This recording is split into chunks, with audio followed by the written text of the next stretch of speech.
Welcome to the newest edition of 42 Stories Anthology Presents. Today we have Kyle Shepard, who is a writer in the book. You have quite a few stories in the book. Why You don't have two. yeah, so a few, not quite. Yeah.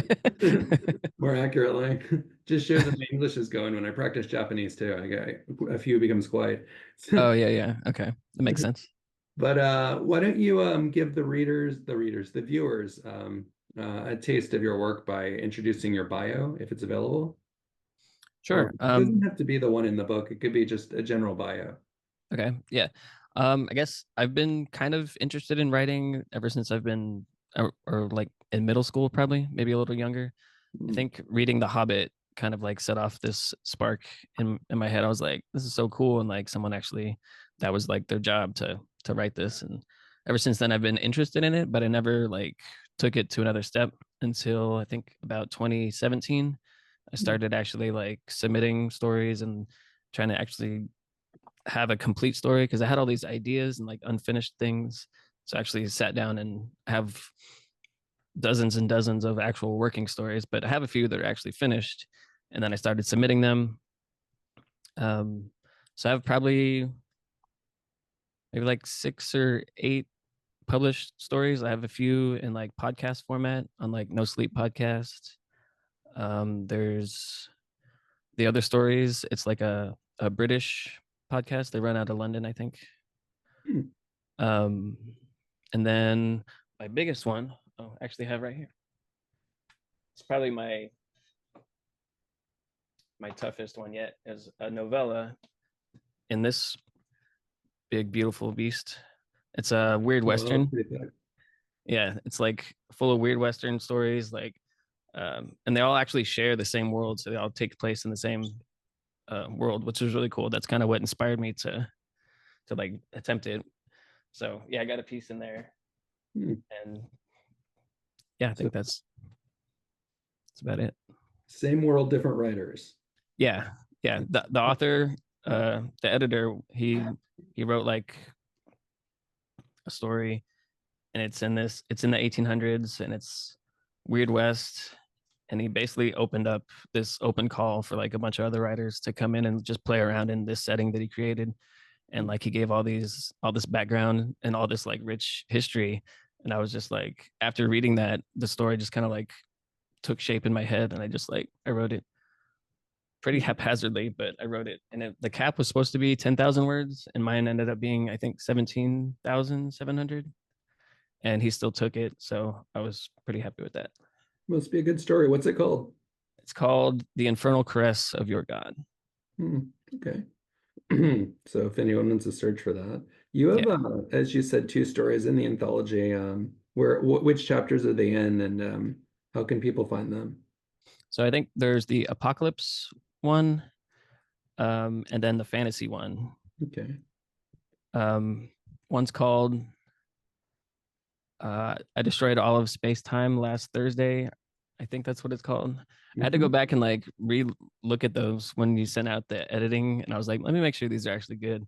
Hmm. And the other one was called I Traveled by Pillow, or I traveled to another universe last night, or something like that.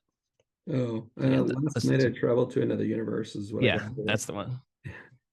And yeah, and so that's under KJ Shepard. And how do I say the pen name? KJ Shepard. Yeah, What's that's the right. other one? Oh, Jorsin Alkestes. Okay, Yeah, Jorsin. so that's a character from one of my favorite fantasy trilogies by Brent Weeks. It's called The Night Angel. The Night Angel. Yeah, it's fantastic. If you haven't read, I don't know, do you read fantasy at all? Yeah, I read everything. Obviously, from the Okay. anthology being so many genres, I'd have to read everything. Yeah. Yeah, I really recommend Brent Weeks' Night Angel trilogy. And he recently did a follow-up book to it, and I think he's planning more. But yeah, it's excellent. Definitely read it. It's the first trilogy. I read the entire thing, and then immediately when I finished the last page of the last book, I picked up the first one and started reading it like right on the spot right there. Started reading it over again. Hmm. It's excellent. That's great. I'll definitely read it after getting a recommendation like that. It sounds wonderful that you It's have to read it and you can't put it down. yeah. So sometimes I wear this hat just because it's fun, but in this case, I went, "Hey, we're both Texans." So So I was wearing it for this interview. Where in Texas are you? So I'm in San Marcos, Texas. It's pretty much right next to Austin, in between Austin and San Antonio. Hmm, yeah. Okay. And that's pretty cool. Where's your writing space? Pretty much right here. I call this my chaos library because it's just a mess right now. But this is where I do like streaming stuff, like video games, and I do writing here, kind of a little bit. So I don't really have a. I mean, I know this is my desk, and this is where I should be writing. I know that would make me the most productive, but I like to kind of get out and like go to different places like coffee shops and bars and just like write and wherever I feel the mood strike me. Hmm. And I carry on my handy. It's a Kindle Scribe, and I do all my writing on here ever since I got it, like maybe a year ago.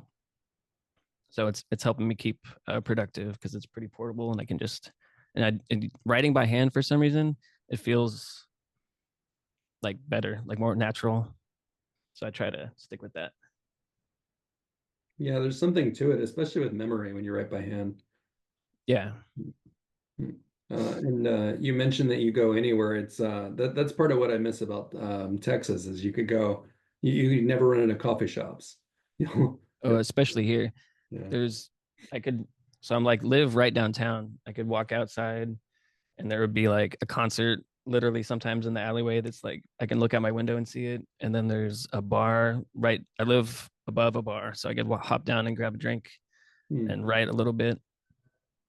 And there's coffee shops like well within like 5 minutes walk from here. Yeah, that's great. It's pretty What are cool. some of your favorite things? I want to ask that as an icebreaker question. My favorite things. Yeah. Uh, I like video games. Hmm. I compete in Smash Brothers Ultimate, so I'm not very good, but I like to compete. I grew up playing that game Hmm. with my brothers and stuff ever since the original came out Oh. on the 64. So, um, besides video games, I have my daughter Harper. They're 12, and we pretty much hang out when they're not in school. I try to show them like horror movies and stuff. I'm a big horror fan, so we're catching up. She's pretty much just like me in that regard. She loves horror stuff and anything scary. Um, we have a cat called Potato. He's pretty cool. He's around here somewhere. He'll probably like pop up and like try to scratch me or like jump on the back of the chair at some point and scare me. Hmm. Um, I love cooking, creating things. I think that's why I kind of love being uh, like a content creator, streaming and stuff. Like video games, it's like just creating, and I like the aspect of that. I think that's why I like writing and cooking, just making stuff. I draw a little bit too, but not very much. I want to do more of that probably. And you also make beer.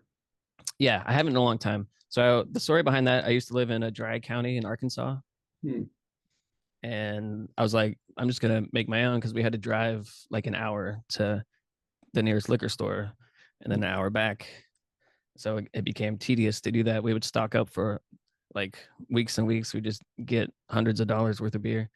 So I was like, why don't I just get all the stuff and make my own? And it actually, like, I made 3 or 4 batches and it came out pretty good. Like, I would like to get back into it, but Hmm. it's been over a decade, I think, since I made that. Oh, well, there's another thing you could try to make. I don't know if it's available for you, but in Japan they make something called umeboshi, which Mm-hmm. is plum wine. Okay. Yeah, I And think I've had it. Oh yeah, great. Yeah, I'm making some now, and but it takes forever to make. Like about a good version's about 2 years. You gotta No wait. way. Yeah, but some people drink it after six because they're impatient. But I've had some in my closet for about 6 months. It's looking good. That's just how long the fermentation process takes. Yeah. Well, the longer the better. That's what they say. Right. Okay. It's like a Definitely wine, recommend. basically. Yeah, basically wine. It's I mean it's plum wine. Yeah. Plum wine. Interesting. Yeah, I didn't know it took that long to make. Yeah, I had some that was 5 years old. It was the best ever. But I Dang. think the longer the better, like wine. Uh, Okay. So I guess as a creator, what was the first story you created? So it's something that I'm still kind of working on. It's like I started too ambitiously. I was like, I'm gonna write this big epic fantasy, like a post-apocalyptic fantasy kind of thing. where like the moon has crashed into the earth and the earth is like in several different shards but somehow still like together, and like the people that survived on these different shards will have evolved differently to fit like their new environment. So I was going to have all these stories of all these people in these different places, Hmm. and then they would all come together in some big epic way. And I have a lot of that kind of fleshed out, but not enough. So that's the first story concept that I like came up with on my own. But I realized I was like, I should probably start smaller and do some short stories, do some other things. So that's more the space that I'm in right now.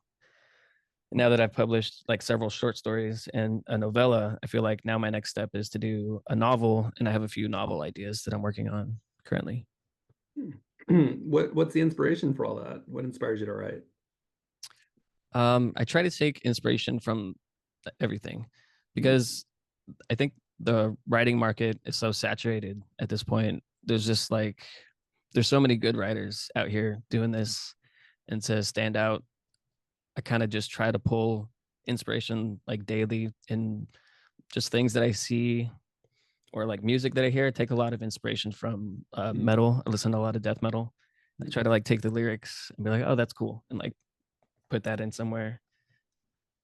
But yeah, I try to take it. I try to keep my mind open to receiving uh, just everything and try to like form it into a story that I'm working on.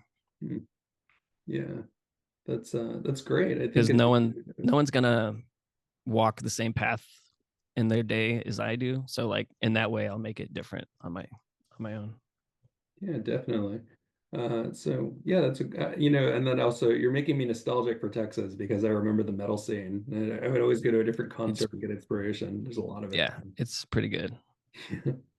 Uh, maybe the best. I don't know. But Yeah, I can't say because I haven't experienced it other places, but yeah, yeah, it's really good. yeah, it is definitely. Where can people curious find you on social media, or where can they find your work at least? So I have a link tree. Kyle Does Words is my handle for I think Twitter, Linktree, Facebook. I've tried to keep it the same.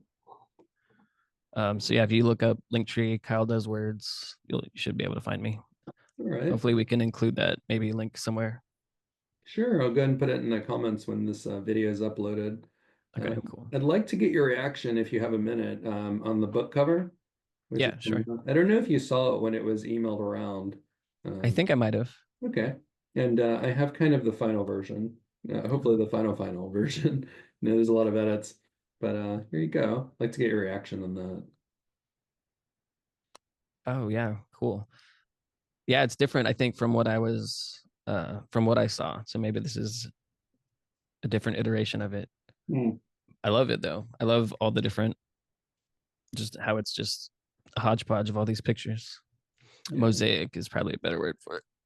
that's a good way to put that. I'll let Katya, the photographer, know. She took for years. She's been taking photos of 42 everywhere she was, and then when she heard about the anthology, she said she really wanted to be a part of it because of this. That's crazy. Yeah, so it really fit together well. All right, Yeah, I love it. It's awesome. glad to get your reaction. How about I show you the merch store also because I it's going to help to pay the artists and the editors because I'm actually a teacher out here, so I'm paying them off a teacher salary, and It's gonna be hard for sure. so I wouldn't mind getting your reaction for that too if you have a minute. Yeah, yeah. So can you see it? Oh, It looks loading. Okay, I see it. okay. So this is I got the anthology logo there. You're going to see that in the book as well. But there's different designs that Redbubble can do. Where I have the whole title is right here. Hmm. Because for the rest, I just use the impact title. The full title is 42 Stories Anthology Presents Book of 42 Squared. But the impact title is Book of 42 in case people want to say it for short. Uh-huh. And this has the whole title on it, which was kind of hard to get on the design because it's a long name. Hell yeah, it's pretty long. Yeah, 42 characters. And I tried to get my stories that long, but I don't think they're quite there. hmm, Yeah, so this is awesome. there's oh thanks. I'm glad to hear that. And there's just different things. I couldn't quite get a towel because with Hitchhiker's Guide to the Galaxy, there's the whole don't forget your towel thing, but they have a tapestry. I would definitely, if there was a towel, I would get one for sure. I would have had a few of them by now, but yeah, I'm gonna have to talk to Redbubble about that. But yeah, glad to get your reaction on that. Yeah, There is that's a awesome. mug. I don't know, Okay. but yeah. Yeah, I'll Anyway, definitely probably end up with some of those. oh, cool. Well, and thanks for your time and coming for today's interview. I think it's late for you in Texas. It's Tis. It's approaching 9:30. okay. Well, enjoy all your coffee shops and metal. I shall. Thanks for your time. All right, appreciate it.